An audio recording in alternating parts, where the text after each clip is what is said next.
Hi, this is Christine with the Community Table Rebel Group, and I'm sitting here on Appleton Street in Lowell, where many of our community table guests call home. And I wanted to share with you a story from one of our guests this last Sunday at the community table. So John said to me, please share my story. John is about 60 years old and was married for 27 years to a wonderful woman. They had 3 kids. One was a senior in high school, the other 2 were a little bit younger. And John was in the Army. When he talks about his wife with such love in his eyes, you can hear him pridefully tell you how she cared for their home, for their kids, that he worked hard in the military, but that she was really the backbone of it all. She paid the bills, she kept things organized, she raised the kids. She was his true partner in every sense. And about 10 years ago, a 22-year-old who was texting and driving killed John's wife and left his kids with no mom. And John really suffered.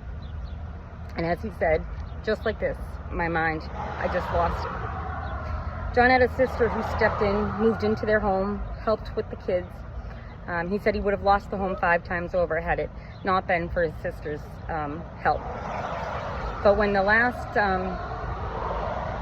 child graduated from high school, John had to leave the house. It was too much, and he was still really suffering.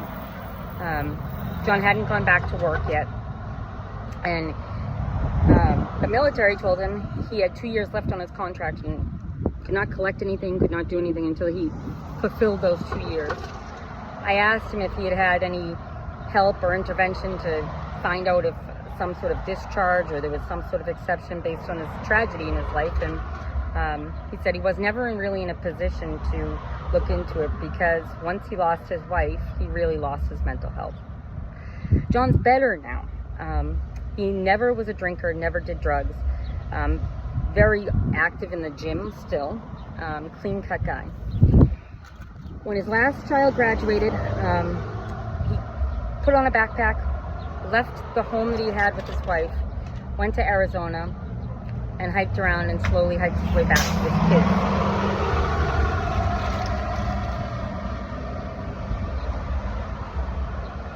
John did odd jobs, did whatever he could, but things were tight, and he had a room in a rooming house until last week.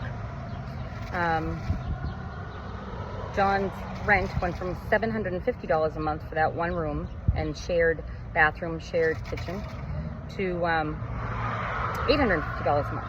And he was already felt like he was a little too tight on everything.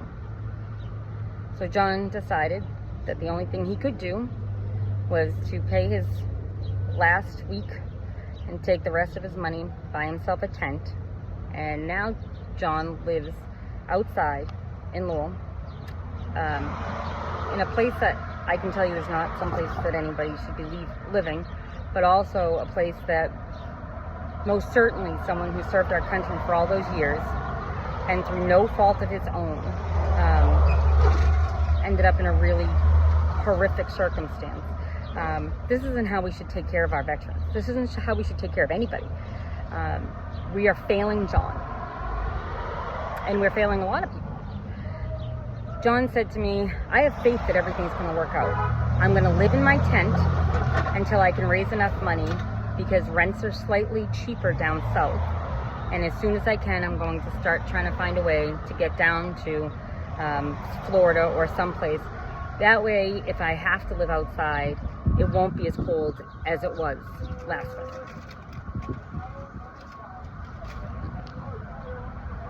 Okay, so that is the story of John, and there's so much to get from that.